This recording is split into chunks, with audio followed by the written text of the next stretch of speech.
I wanted to talk to you about the speech I saw.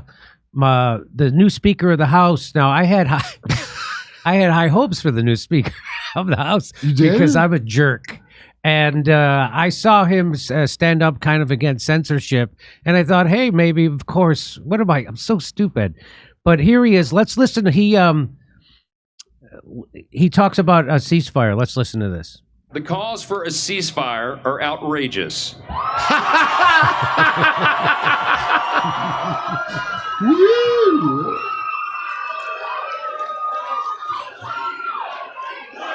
And then they start. And then, so I don't know if you heard what Republican House Speaker Harry Potter just said, but the calls for a ceasefire are outrageous. Can you imagine how bad an actual ceasefire would be, Glenn? It would be like a war crime. It would rise to the level of a war crime. I mean, look at how animated that crowd is. It's like you're sitting there watching for 36 straight days a densely populated, tiny little strip of land of 2.2 million people, half of whom are children who haven't been able to leave that area in over 25 years because they're trapped there, mostly by Israel, a little bit by Egypt, getting relentlessly bombed. There are over 10,000 of them who have been killed, close to 5,000 children confirmed dead, which is more than the number of U.S. soldiers who died during the entire Iraq War, all those years when we were in Iraq. And then imagine just sitting there chanting as though it's your primary political passion. No ceasefire, meaning keep killing them, keep bombing them, keep destroying their hospitals and mosques. And, you know, I had Mike Johnson on my show, I think maybe 3 months ago, and I also was kind of impressed with him. He had just kind of grilled Christopher Wray, the FBI director. He had also done the same thing with Homeland Security, Secretary of Homeland Security, in part over the security state's effort to censor the internet. And I was impressed with him. I thought he was smart. I thought he was very committed to these causes. And then he gets elected Speaker, Jimmy. And, you know, it's kind of this important ritual. It's only happened 56 times in American political history that we have a new speaker. He's the 56th. And when a speaker gets elected at the House, the People's House, they ascend to this tribune, this tribune, and they say, here's my speech where I'm going to reveal to you the priorities of my speakership, what I'm going to do for you, the American people. And the American people are like, what are you going to do for us? You're going to, like, give us health care or solve the fentanyl crisis or giving us a living wage or reindustrialize our towns. And he said, and the very first thing I'm going to do is pass a bill to help our friend Israel. And at that rally that you just showed, he was literally holding hands. They were hand in hand with Chuck Schumer and Hakeem Jeffries and Jody Ernst. That was the pro-Israel anti-Semitism rally in Washington.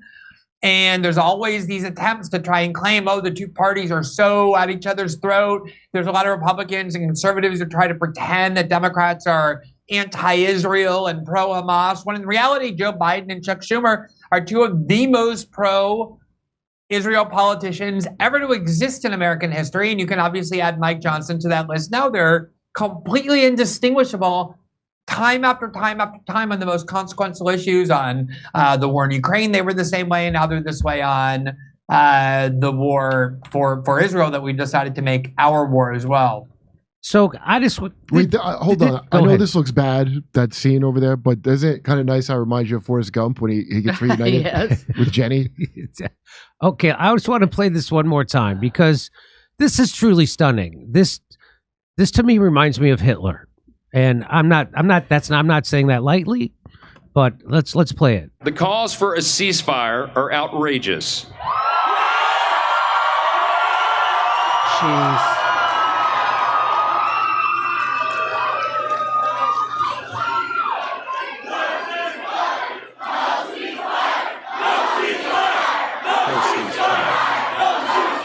And so what I said after watching that was, this sounds like the Hitler getting people worked up into a pro-war frenzy to go kill Jews and establish the master race, except it's Jews doing the genociding to establish their superiority of their own ethnicity and ethno-state. The parallels are striking and undeniable. Well, except those people were more sincere back then. A lot of this has been put together by like your J Streets and such. So yeah, a lot of this was actually funded. They were paying people. It's a counter protest. $250 to go to this. Am I over the top in that, Glenn? Because that's really what it feels like to me. And is not Israel an ethno state? Israel is definitely an ethno-state. It's a state of the Jews. They have 20% of their population composed of non-Jews, of Israeli Arabs. But according to even top Israeli officials, including the former head of the Mossad, chosen by Benjamin Netanyahu in 2015, he in September said, we are now essentially an apartheid nation because we are ruling over millions and millions of people who have no political rights, not just in the West Bank, but also in Gaza. Israel is brutally and illegally occupying the West Bank and has been for many years. And although Israel withdrew its troops in 2005, continues to control the sea lanes and the airspace and the land boundaries of Gaza, with the exception of one crossing in Egypt, which is controlled by the U.S.-supported Egyptian dictator. So the thing that, in terms of the framing of your tweet that I would hasten to add is you have people there like Jody Ernst and Hakeem Jeffries and Mike Johnson. None of them is Jewish, and Joe Biden, for that matter, isn't either. And they've made this their war. And in part, that's because there's a large evangelical population in the United States that is at least pro-Israel, as most American Jews are, for religious reasons and for other reasons. You have national security hawks and militarists who see Israel as this crucial partner whose wars we should regard as our wars. It's this kind of unholy alliance in the United States that has given Israel more money than any other country by far over many decades. And they have had many U.S. generals and people who work inside the U.S. security state and the intelligence agencies who have said that our support for Israel harms the U.S. national security in all sorts of ways because it increases anti-American sentiment in that region. People who are looking at these bombs dropping on hospitals and apartment buildings and killing children, Muslim children, know that these are American bombs. American bombs. They're not Israeli bombs. They're American bombs being paid for with American money, and all the hatred that's being fomented in that region and all around the world for this war. I mean, the United States and Israel are increasingly isolated as just two countries, always gets directed to the United States because most people understand that these are American wars. Remember, when we were attacked on 9/11, the worst attack on the American homeland since Pearl Harbor, and since, Al-Qaeda had three grievances, one of which was that we enable and empower the Israelis to dominate the Palestinians. The other was the sanctions regime on Iraq that killed hundreds of thousands of Muslim children, and the desecration of sacred land in Saudi Arabia by putting our bases there. So the more we keep involving ourselves in this region, do you know, Jimmy, I traveled outside Brazil, outside the United States twice in the last 5 weeks. And each time I did, I traveled under a State Department advisory that said that because of this war in Israel, there is a significantly increased risk of terrorist attacks and anti-American attacks for any American traveling in the world. I thought the purpose of our foreign policy was to increase the security of Americans, but this is yet another war that is endangering the security of Americans. And yet, when you put it up for a vote, it passes by something like 413 to 8. And everybody knows that the reason why AIPAC today announced a $100 million campaign, $100 million, to unseat 6 or 7 of the members of the House who aren't fully supportive of Israel. They can't stand that the votes are 413 to 7. They want to eliminate every single conceivable no vote.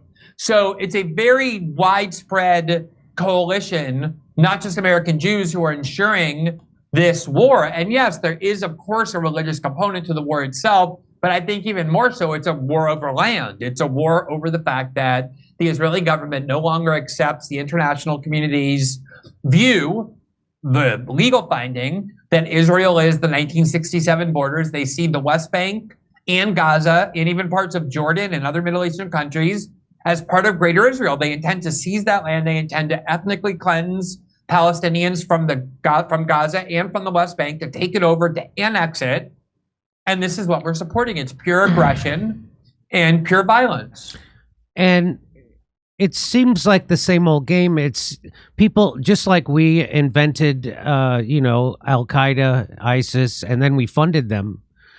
Israel does the same thing with Hamas. And people don't know that they were funding them. And why do you think they were funding them? And it was because they wanted to have a radical terrorist organization that would every once in a while fight back against the occupation. So then they could use their fighting back against the occupation as a pretext to go in and mow these people down. They used to call it mowing the lawn. And now they're just blowing the lawn out to bits. And so people don't realize that's the game that's being played. And then I just found out yesterday, and I'd like to get, if you're on the inside on this, I'm sure you must know about this, that they found all this oil and gas under Gaza and right off the coast. And so it's like at least worth $500 billion, if not more, dollars. And so again, at the same time that the United States is blowing up the Nord Stream pipeline, putting sanctions on Iran, and the Beirut just happened to blow up accidentally, and we're occupying Syria's oil fields illegally. Now the plan is to make Israel an exporter of fossil fuels.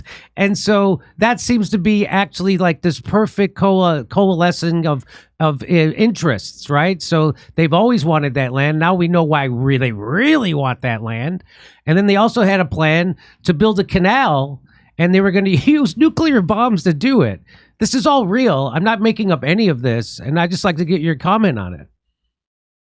Yeah, I mean, look, you can go and obviously everything we've done in the Middle East over the past 6 decades that has caused so much harm to the United States, things like overthrowing the democratically elected government of Iran and replacing it with the Shah of Iran, and now there's a movement again to reinstate the Shah of Iran's son. I was on Piers Morgan's show the other day, and right before I went on, he had the Shah of Iran's son, who he treated like a kind of dignitary or some like member of a royal family. He even said to him, if your country wanted you to return to ruling them, would you be willing to do so?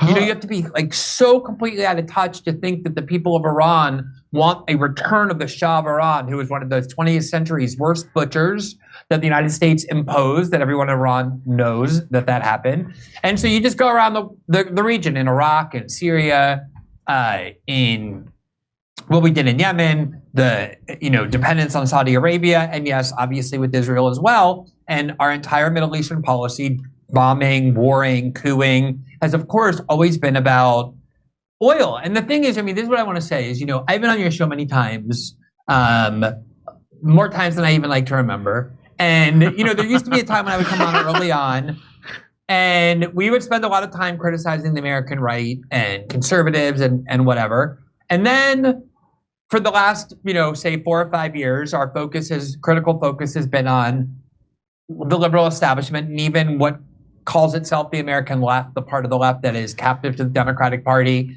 because of the authoritarian measures they embraced in the name of stopping Donald Trump. They sort of became everything they claimed he was, and they became very dangerous. But now I have to say, when I look at the conservative movement, they need all sorts of serious criticism. I don't mean all of them. There's a division in the conservative movement, thankfully, on these questions. But what you're seeing, I've heard nothing from conservatives over the last 6 or 7 years since Trump was elected, other than, we're the anti-war party, we believe in non-interventionism, we want to stop spending all this money overseas on militarism and wars so that we can spend it finally to make our country great again and build our own country and improve the lives of America. Really? Because it seems to me like conservatives are very eager to fight and make Israel's war our war. They want a military confrontation with Iran. They're very eager to have a military confrontation with China. This does not seem like an anti-interventionist movement to me at all. And then on top of that, of course, you add all the repulsive hypocrisy that Tucker Carlson has been talking about, that Candace Owens has been talking about, Vivek has been talking about, where conservatives suddenly decided, a lot of them did, after spending 8 years saying free speech is the sacred value on which our entire country depends. Suddenly now they're cheering for the banning of pro-Palestinian protests all throughout the West. Ron DeSantis banning a pro-Palestinian group in the University of Florida system. People getting mass fired, not a single person fired in the last 5 weeks in the United States for expressing their political opinions, who expressed a political opinion that was too pro-Israel. You can say, I want Gaza destroyed, I want it erased, I want every one of them dead, I want it off the map. As many have, you will not lose your job. Every single person in the United States who has gotten fired in the last 5 weeks for expressing their view on the war has expressed a view that is pro-Palestinian. And you have not all, but many conservatives cheering victimhood narratives from American Jews, that American Jews are as endangered as a lot of white progressives try to claim black people are endangered in the United States. And so all of these principles and values and agenda that the American right has been claiming for the last 7 or 8 years since Trump was elected, that they so wholeheartedly and passionately support, it all disappeared the minute this foreign country for which they have such obvious and intense affinity became at center stage again. And obviously they can't do it alone. They're hand in hand with Joe Biden and Hillary Clinton and Chuck Schumer and the entire establishment Democratic Party that's every bit as pro-Israel as they are. But we are, yet again, isolating ourselves, driving the world into China's arms, which they say is our main enemy. China's our main enemy. We're driving the world into China's arms because everybody sees that we are a country of endless war. And for what? For what? How is this benefiting? How is this war? How is sending billions of dollars in weapons to Israel to destroy Gaza in any way improving the lives of American citizens? Obviously, it is not, no more than the war in Ukraine did. Well, Bobby Kennedy has said that even though he positions himself as a peace candidate, Bobby Kennedy has said that Israel is like our own aircraft carrier in the Middle East. And unfortunately, that aircraft carrier has a concentration camp on it that they like to bomb. He also then coupled Russia, China, Iran, and the regime in Venezuela. He used John Bolton's words, and he said they will control 90% of the world's oil, and we can't allow that. So this idea that Bobby Kennedy was some kind of a peace candidate seemed to be just a rouge, and he is going along with the wars for oil just like everybody else, and he's speaking out of both sides of his mouth. And that, to me, that goes back to what you're saying, is that, oh, we have to go back to criticizing the conservatives, but my point is that it's a uniparty, right? And so they will let some Republicans be anti-war when it doesn't matter, just like they used to let some Democrats be anti-war when it didn't matter. But when they need them to come together, they fall in line and come together. And so this project of the establishment funding liberal institutions and getting them to go against everything that liberalism is supposed to be against. Now they've kind of created this monster that to decolonize your mind and all that stuff that they've been preaching to them. And so now those people are going against the war in Israel and Palestine. And so now there's people we're not going to vote for Joe Biden anymore. Even people at the Young Turks, right, who are just the most pro-war maniacs you've ever seen, even they now are going against. So how does this end up for the? So it doesn't matter if it's DeSantis or Joe Biden. It doesn't really matter to them, right? Or Nikki Haley. Or Nikki Haley. Let me just show you this, because I always thought that there was a left in Israel, and I thought J Street might be it. But I was reading this article in the Ukraine about the pro. In the Guardian, not the Ukraine. In the Ukraine, in the Guardian. About the anti-Semitism march. Many of those present acknowledged unease at the rising death toll in Gaza, but said they pinned the blame squarely on Hamas. Judah Klausner, a composer who had traveled from New York, cited a recent threat from Ghazi Hamad, a senior member of Hamas's political bureau, to repeat the October 7th attacks a second, third, and fourth time as good reason for ruling out a ceasefire. Paul Stewart, 67, a former engineer and retired attorney who had traveled from Vermont, said, I don't think there should be a ceasefire because Israel has given the Palestinians options to leave, but obviously Hamas has some influence over them and are telling them to stay. You know who probably would really hate the people not wanting a ceasefire? All the Israeli hostages that are still in Gaza. Yeah. Well, I guess it's on them since they were warned to move south, right? So one more, this is from that article, most of the Israeli left supports the war against Hamas so it can be eliminated and allow a return to the two-state solution. That's the hope. Oh my God. So this idea that we're going to wipe out Hamas and then we won't have any more resistance or terror, the whole idea, exactly what you explained at the beginning of this segment, is that what created 9/11 was our intervention in trying to wipe out terrorism. Well, what we actually do is you create, every time you drop a bomb on a wedding, every time you drop a bomb on Gaza, you're creating dozens, if not hundreds of more people dedicated to the demise of the West, Israel, and the United States. Correct? Yeah, you know, first of all, there's so many historical examples to look to when, and let me just say about like this unity in Israel over the war. You know, I do want to point out that when the United States was attacked on September 11th in 2001, a similar unity emerged where something like 90% of Americans wanted to go to war in Afghanistan in the name of destroying the Taliban. When there was a vote to authorize military force for going to war in Afghanistan, there was a single member of Congress out of 535, Barbara Lee, who stood up and voted no. Every single member of Congress, except for she, voted yes.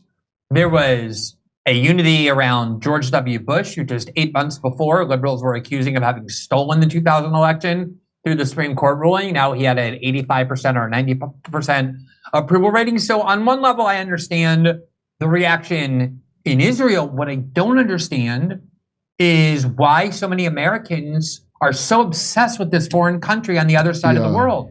Why is this dominating our politics? Why, you know, I saw, there's like, again, I want to say like conservatives in the United States are not a monolith. There are some who are standing up and saying, why are we supporting this? How is this in our interest? The same way they were doing with Ukraine. And one of them is Candace Owens, and they're out for her blood. They want her fired. They're digging up old stuff about her. They hate her. They want her. Israel is the litmus test. Do you know how many emails I've gotten, Jimmy, over the past 5 weeks from conservatives saying, oh, you know, I really used to respect you. I loved so much your work that you were doing on the civil liberties of American citizens, on the abuses of the U.S. security state when it came to American politics, on the defense of free speech for Americans.